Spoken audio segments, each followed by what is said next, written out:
Hi, this video is an instruction for how to sign and fill out and get your powers of attorney and deed notarized by a witness and notary outside of LaMonica Law.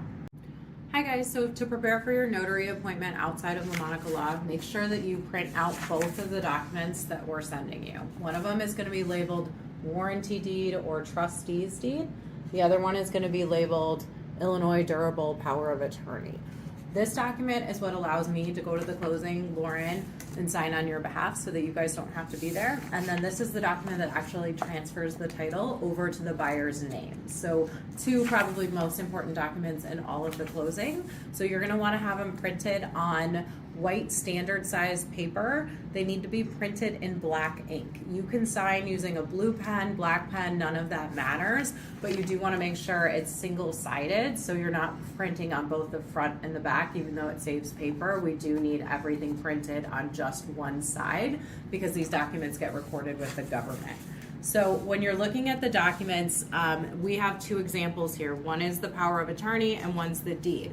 If there's more than one seller, so let's say you're selling it with your spouse, you'll have another power of attorney. So every single seller has their own power of attorney, but there's always just gonna be this one warranty deed.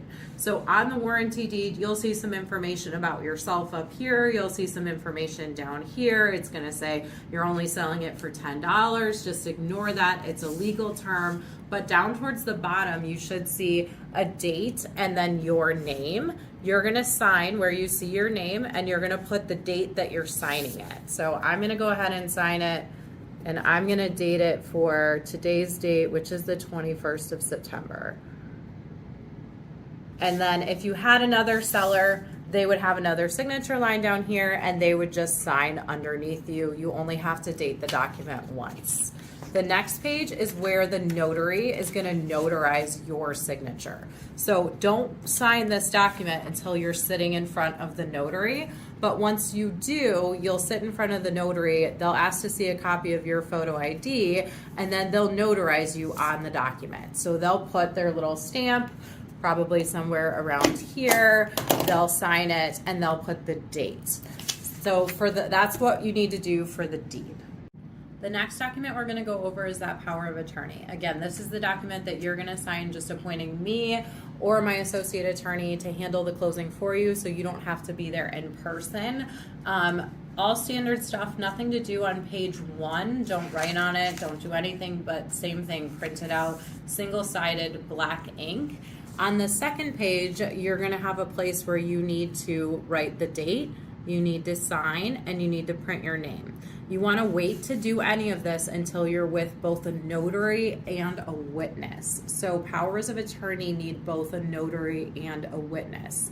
The notary cannot be the same person as the witness, and neither the notary or the witness can be related to you by blood or by marriage. So usually our clients will go into like a UPS, their local bank, or there are some online notaries that you might be able to find as well to find the notary. But if you go into a physical location, usually they'll have another person that can act as a witness for you. So then you're just gonna write your date right here. You're gonna put the month right here, the year, and then I'm gonna sign my name. I'm gonna print my name underneath it. And then the witness will put their name here. So witness 1, and then they'll sign the document, and then the notary will do the same thing. They're gonna date it down here. They're gonna put your name here, they're gonna sign their notary, and then they're gonna put their notary stamp somewhere in this blank white space. Once you have the document fully notarized, witnessed, and signed, take that with your deed and you're gonna mail the original documents to our office. We'll send you the address for where you can do that, but these documents are incredibly important to get to us at least 3 days before your closing. If we don't have them 3 days before the closing, it's possible that we might have to delay the closing. And again, we need these actual physical documents delivered to our office. So if you're local and you want to drop them off, great, we have a drop box. You can stop by anytime 7 to 7 and leave it in that drop box Monday through Saturday.